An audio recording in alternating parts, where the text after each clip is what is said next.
My friends tell me that I'm like one of the scouts that used to go out in front of the wagon train a couple hundred years ago as the pioneers were traveling west. Well, I was a Girl Scout for 10 years, so maybe that had an influence.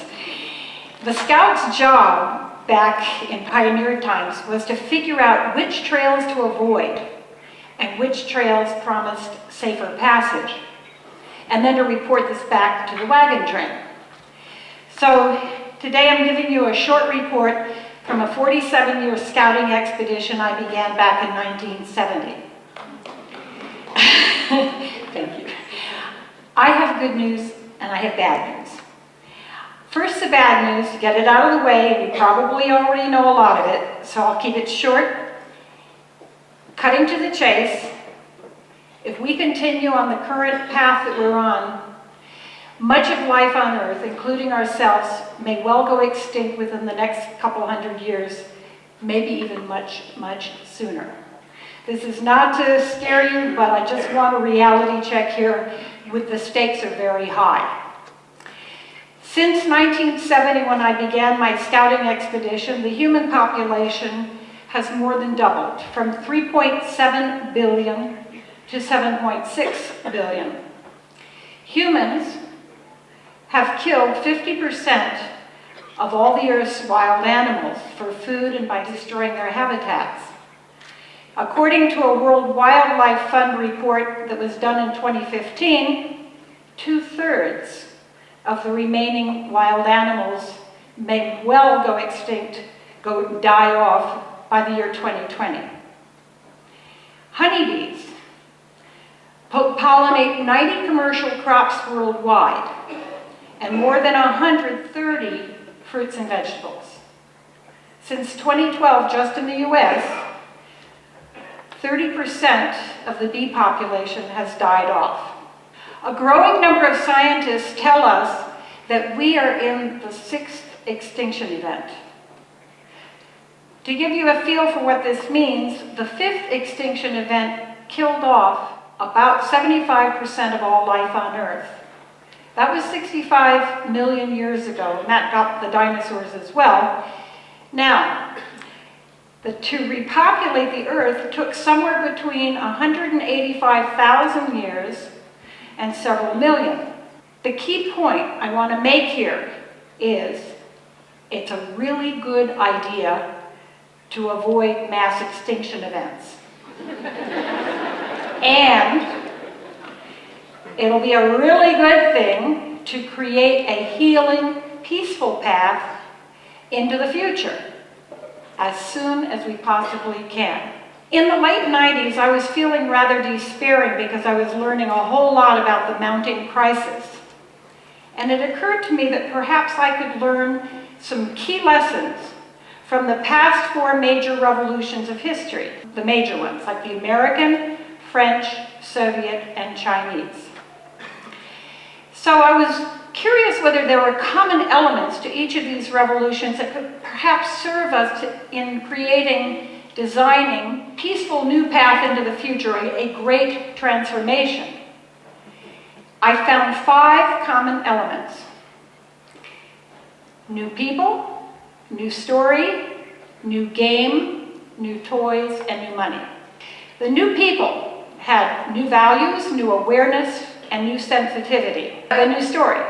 New people go out and tell a new story about reality. Reality is whatever it is, and then we're making up stories about it which we think are reality, but they're just our stories about reality.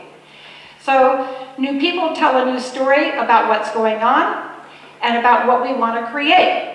Then there's a new game. When new people tell a new story about reality, they go out and do something different in the world. They play a new life game. The 4th element was new toys. New tools, technologies, management systems, things like the internet, social media, 3D printers, laser printers. Those are all good examples. Laser cutters, excuse me. There are lots of new toys out there. And the final one is new money. A new design of money and money systems. Now, the last 4 revolutions I discovered didn't go nearly deep enough into redesigning money and the money system. And in fact, that led to recreating the same problems they were revolting against. This is a fascinating subject and a real eye-opener. However, today, our focus is going to be, because of time, only on the first three elements: new people, new story, new game. And I should explain that I use the term toys, new toys, quite deliberately, rather than the more adult phrases of tools, technologies, management systems. And that's because I am absolutely convinced that we need to be able to explain these things in a way that even very small children can understand. When the little ones realize that we're playing a really fun game to make the world a happier place, and that they are valuable players too, we will all make a great leap forward. So now let's look at new people. In 1980, I interviewed Dr. Arnold Mitchell at Stanford Research Institute, who is doing very interesting market research on consumer trends in the United States. He'd become intrigued by a group of people he called cultural creatives. Cultural creatives were people who love nature, have a strong spiritual foundation, value authenticity and self-development, are working hard to improve the world, and this is problematic in terms of consumer stuff, we're not very interested in material acquisition. In 1980, he had figured out that this group of cultural creatives constituted about 24% of the population in the United States and in the world, and that we were the fastest growing group in society. The other two groups were traditionalists and modernists. The traditionalists were the ones who said, oh gosh, if we could only go back to the 1950s, you know, mom in the kitchen baking an apple pie, and the dad going off to work with his briefcase, and the kids above average, then everything would be great again. The traditionalists were dying off. The modernists were convinced, oh, technology will solve everything. All our problems will be solved by technology. Over time, however, some realized that really technology was not the silver bullet they had hoped for. And they began to look inward for solutions. And a growing number then of the modernists migrated over into the cultural creative camp, and they brought amazing skills and resources and insights with them. Later, in the year 2000, Dr. Paul Ray and Sherry Anderson picked up the work of Dr. Mitchell, and they wrote a bestseller called Cultural Creatives: How 50 Million People Are Changing the World. Later, Dr. Ray did a follow-up study in 2008 that was published in 2010 that provided these estimates. That cultural creatives were by then a third of the population. And that by 2020, cultural creatives will be over 50%. So, it will be a large enough group to win elections, assuming they're run fairly. And assuming we can get ourselves organized, because one of the features of cultural creatives is that we don't self-identify yet as a group. Many of us walk around feeling different and alone. Does anyone out there have that kind of a sense? Okay, yeah. In fact, we're hard to organize, because organizing cultural creatives is a bit like herding cats. Okay? So there's a key point here that I want to make as I'm reporting back to the wagon train. For us cultural creatives to have a maximum impact on creating a safer new path into the future, we need to agree on a new story and a new game. So now let's look at the new story. My 1990 book, Butterfly, aimed to create just this kind of a story. 3 years of research from 1982 to 1985 convinced me that we could learn a lot from how the caterpillar butterfly does it, the process of metamorphosis, for how to transform human civilization. Today's mainstream civilization is very much a caterpillar civilization, focused on consumption, gobbling up our Earth's resources, crawling around up and down and down and up and up and down, eating and eating and eating, up to 300 times its own body weight before it goes into chrysalis. And we're waking up to the realization we cannot continue like this. But how do we transform into a butterfly civilization? Well, the main action takes place inside the chrysalis. The caterpillar's body begins to break down. Chaos and confusion reign. In a way, it's rather like what's happening in a lot of parts of society today. But there's a lot more going on than just chaos and confusion. New cells that are called imaginal cells are starting to appear inside the dying caterpillar's body, inside the chrysalis. These imaginal cells are completely different from the caterpillar cells. There are just a few at first, and then more and more and more and more and more of them. In fact, imaginal cells are a lot like cultural creatives. Now it gets interesting. Over time, imaginal cells begin to clump together into friendly little groups. Then the clumps of imaginal cells begin to cluster together into friendly little groups, larger groups. And finally, all of these imaginal cells all hook up all together into a new organism. It doesn't look like a butterfly yet, but now it's a family that can share the work of creating the new butterfly. In my book, Butterfly, it says, there's something for everyone to do, and everyone is important. And each cell begins to do just that very thing it's most drawn to do, and every other cell encourages it to do just that.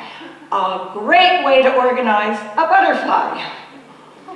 And as each cell carries out its very special, unique part, new systems emerge to form the head, the body, the feet, the wings, the spots on the wings, and all those other wonderful butterfly things. Once formed, the butterfly has to work really hard to get out of the chrysalis, but it gains strength as it beats its wings and struggles to emerge. In my book it says, an important secret, don't help the butterfly at this time. It needs this exercise to grow strong so that it can fly. So if you've been wondering why it's been so tough for a lot of us, something like that. But now, boots on the ground. How do we go about creating a new global butterfly civilization? By this I mean a society that is as different from today's society as a butterfly is from a caterpillar. Here we turn to the third element that I learned from studying revolutions, new game. We need to create a new life game consciously. A life game that is so inspiring, so much fun, and constantly getting better, so that eventually everyone wants to play. I call this new game the best game on earth. Since getting the aha for the game in 1980, I've been designing it, playing it, sharing it with friends and colleagues on 4 continents, and on the internet since the late 90s, with amazing results every time. And now I see something very much like the game springing up spontaneously all over the world. And I'm convinced the game offers real potential to create a global butterfly civilization by helping us heal ourselves and our lovely earth very quickly. Here are the basics. Consider the following. The earth is our playing field, and we are the players. There's an inner game and an outer game. The goal of the best game on earth is peace, health, prosperity, and justice, universally on earth by the year 2030. Yeah! Oh, you got a good team here, I can feel it. Now, setting a deadline is critical. When President Kennedy, remember the Apollo project? Okay, putting a man on the moon? Okay. Before the 1960s, human beings had looked up at the night sky for thousands of years and dreamed of going to the moon. But once President Kennedy declared that going to the moon and bringing a man back safely was the goal, and set the deadline, we achieved this in less than a decade. The success of the Apollo project has inspired millions of us. We know we can declare a bold goal, even a goal that looks utterly difficult and impossible today, and we can achieve it. Today, there are millions of people who've decided that creating a safe path into the future is much too important to leave in the hands of government and big business. Yes! Today, the game is breaking out spontaneously all over the world. The Compassion Games, 10 million, they've run 10 million games since 2012. We've just joined up with them and are co-creating a game that we're launching on the 11th of November, so stay tuned. Aside from them, India has had 1.5 million volunteers come out July 2nd this year and plant 66 million trees in 12 hours. Estonia ran a trash cleanup campaign. One guy got the idea to clean up the country in one day.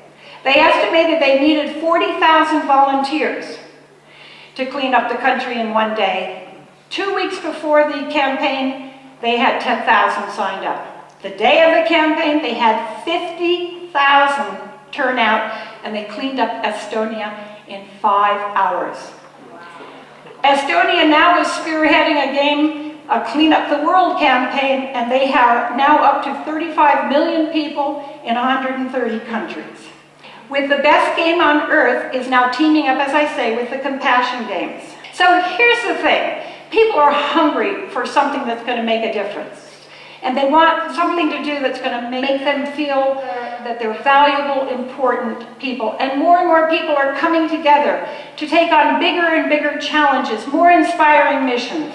So, the game then springs from a deep urge to make a difference and to live a life of purpose, meaning, and contribution. You choose how you play. And then, after you've created a game, share your win with the world. Be part of a growing global show and tell, and share your good news with the rest of the global family around the cool campfire of the internet. And if you don't know how to do the social media thing like me, then ask the 12-year-old kids next door. They'll be thrilled to help you. And you'll help them too, because you'll be spreading the fire. We can do this thing. Try this as an experiment. Try playing by the 10 rules of the best game on earth. Speak the truth. Acknowledge the truth when others speak it. Come from love, respect, and gratitude. Leave the trail better than you found it. Expect miracles. It really works. Do what gives you joy and create joy in what you do. Be generous with who you are and what you have. Be a good friend and teammate. Clean up your messes. Learn the lessons and move on. And if you have an idea for how to improve the game, share it. Remember, together, we can do what no one of us can do alone. Thank you.